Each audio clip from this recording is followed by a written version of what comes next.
Lost World, by Sir Arthur Conan Doyle. Chapter 3. He is a perfectly impossible person. My friend's fear or hope was not destined to be realized. When I called on Wednesday there was a letter with the West Kensington postmark upon it, and my name scrawled across the envelope in a handwriting which looked like a barbed wire railing. The contents were as follows: Enmore Park, W.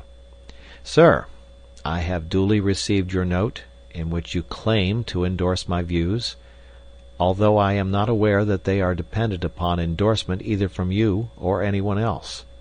You have ventured to use the word speculation with regard to my statement upon the subject of Darwinism, and I would call your attention to the fact that such a word in such a connection is offensive to a degree. The text convinces me, however, that you have sinned rather through ignorance and tactlessness than through malice, so I am content to pass the matter by. You quote an isolated sentence from my lecture, and appear to have some difficulty in understanding it. I should have thought that only a subhuman intelligence could have failed to grasp the point, but if it really needs amplification, I shall consent to see you at the hour named, though visits and visitors of every sort are exceeding distasteful to me. As to your suggestion that I may modify my opinion, I would have you know that it is not my habit to do so after a deliberate expression of my mature views. You will kindly show the envelope of this letter to my man, Austin, when you call, as he has to take every precaution to shield me from the intrusive rascals who call themselves journalists. Yours faithfully, George Edward Challenger. This was the letter that I read aloud to Tarp Henry, who had come down early to hear the result of my venture. His only remark was, "There's some new stuff, cuticura or something, which is better than arnica." Some people have such extraordinary notions of humor. It was nearly 10:30 before I had received my message, but a taxicab took me round in good time for my appointment. It was an imposing porticoed house at which we stopped, and the heavily curtained windows gave every indication of wealth upon the part of this formidable professor.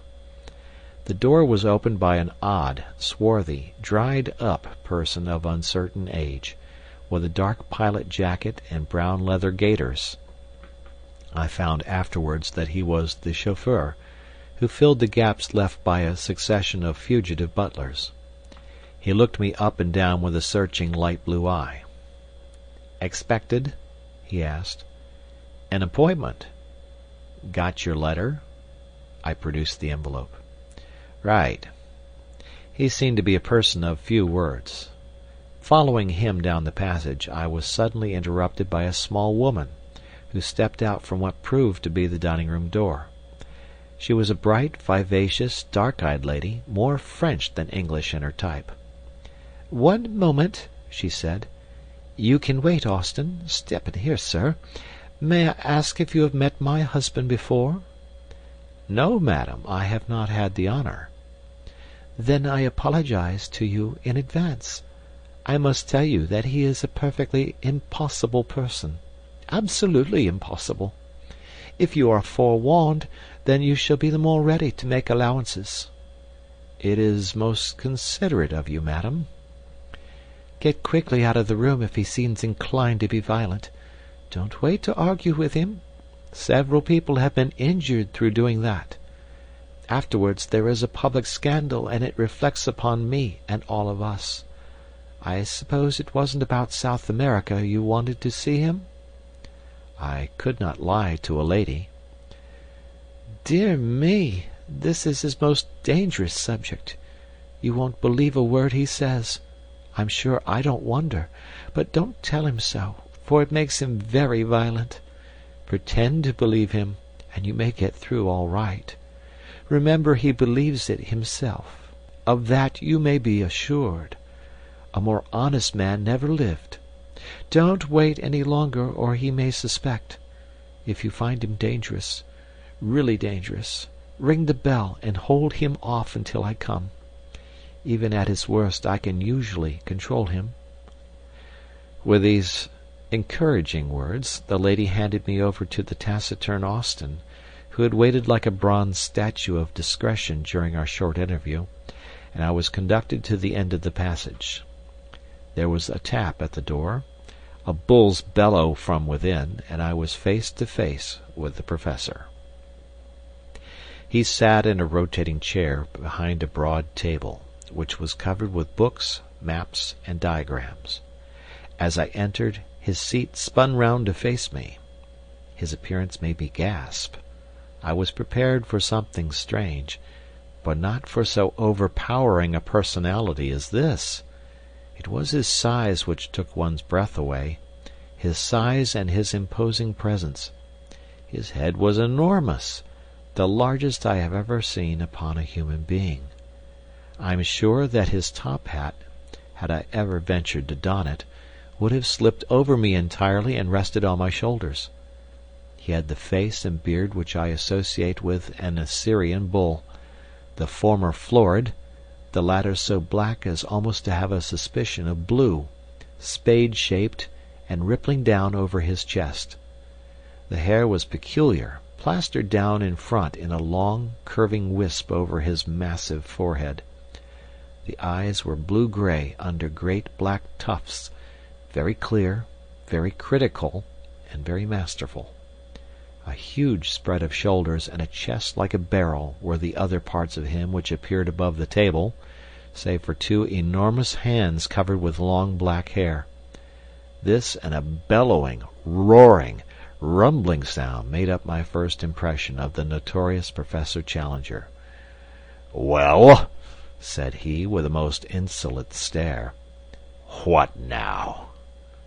I must keep up my deception for at least a little time longer, otherwise here was evidently an end of the interview.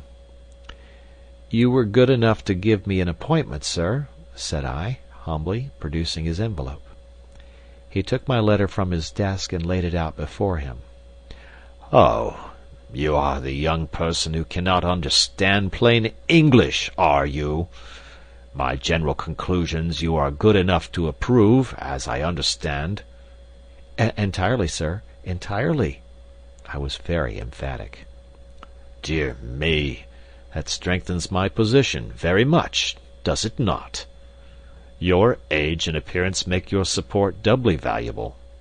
Well, at least you are better than that herd of swine in Vienna, whose gregarious grunt is, however, not more offensive than the isolated effort of the British hog." He glared at me as the present representative of the beast. "They seem to have behaved abominably," said I. "I assure you that I can fight my own battles, and that I have no possible need of your sympathy. Put me alone, sir, and with my back to the wall. G.E.C. is happiest then. Well, sir, let us do what we can to curtail this visit, which can hardly be agreeable to you, and is inexpressibly irksome to me. You had, as I have been led to believe, some comments to make upon the proposition which I advanced in my thesis." There was a brutal directness about his methods which made evasion difficult. I must still make play and wait for a better opening. It had seemed simple enough at a distance. Oh, my Irish wits, could they not help me now, when I needed help so sorely? He transfixed me with two sharp, steely eyes. "Come, come," he rumbled. "I am, of course, a mere student," said I, with a fatuous smile. "Hardly more, I might say, than an earnest inquirer. At the same time, it seemed to me that you were a little severe upon Weissman in this matter. Has not the general evidence since that date tended to, well, to strengthen his position?" "What evidence?" He spoke with a menacing calm. "Well, of course, I am aware that there is not any what you might call definite evidence. I alluded merely to the trend of modern thought and the general scientific point of view, if I might so express it." He leaned forward with great earnestness. "I suppose you are aware," said he, checking off points upon his fingers, "that the cranial index is a constant factor?" Naturally, said I. And that telegony is still sub judice. Undoubtedly. And that the germ plasm is different from the parthenogenetic egg. Why, surely, I cried, and gloried in my own audacity. But what does that prove? He asked in a gentle, persuasive voice. Ah, what indeed? I murmured. What does it prove? Shall I tell you? He cooed. Pray do. It proves, he roared, with a sudden blast of fury, that you are the damnedest impostor in London, a vile, crawling journalist, who has no more science than he has decency in his composition. He had sprung to his feet with a mad rage in his eyes. Even at that moment of tension I found time for amazement at the discovery that he was quite a short man, his head not higher than my shoulder, a stunted Hercules whose tremendous vitality had all run to depth, breadth, and brain. Gibberish! He cried, leaning forward, with his fingers on the table and his face projecting. That's what I have been talking to you, sir. Scientific gibberish. Did you think you could match cunning with me? You with your walnut of a brain? You think you are omnipotent, you infernal scribblers, don't you? That your praise can make a man and your blame can break him.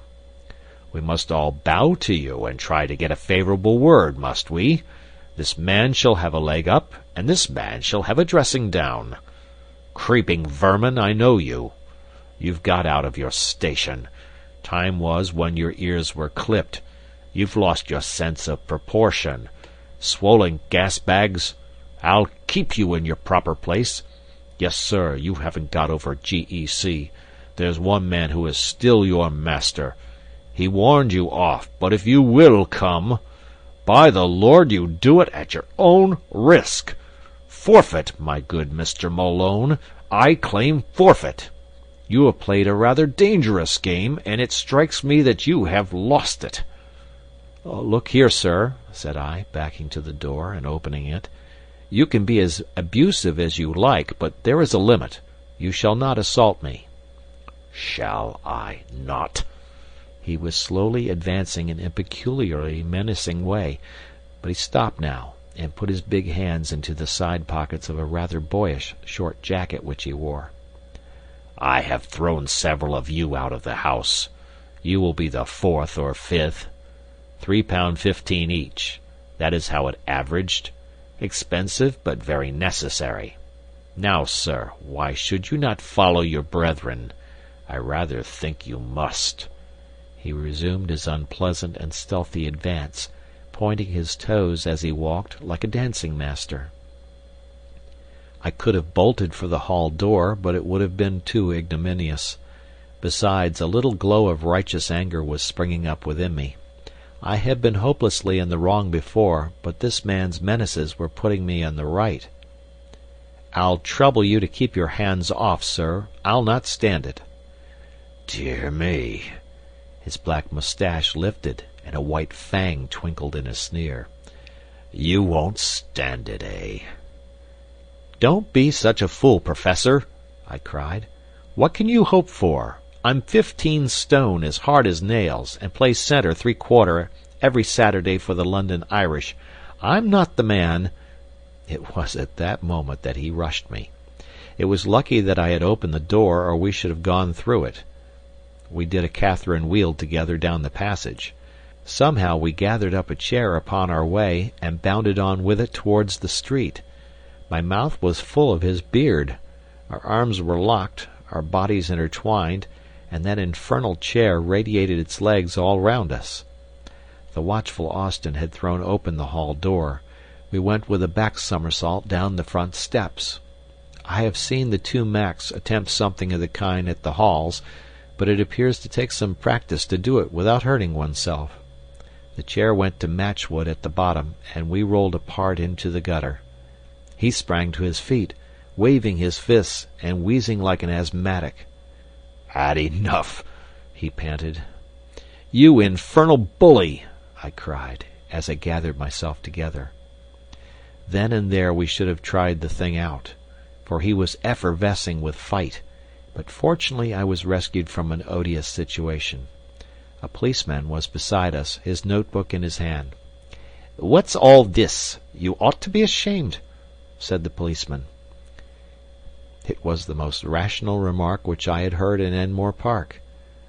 "Well," he insisted, turning to me, "what is it then?" "This man attacked me," said I. "Did you attack him?" asked the policeman. The Professor breathed hard and said nothing. "It's not the first time, either," said the policeman severely, shaking his head. "You were in trouble last month for the same thing. You've blackened this young man's eye. Do you give him in charge, sir?" I relented. "No," said I do not." "What's that?" said the policeman. "I was to blame myself. I intruded upon him. He gave me fair warning." The policeman snapped up his notebook. "Don't let us have any more such goings on," said he. "Now then, move on there, move on." This to a butcher's boy, a maid, and one or two loafers who had collected. He clumped heavily down the street, driving this little flock before him. The Professor looked at me, and there was something humorous at the back of his eyes. "Come in," said he. "I've not done with you yet." The speech had a sinister sound, but I followed him none the less into the house. The manservant, Austin, like a wooden image, closed the door behind us. End of chapter.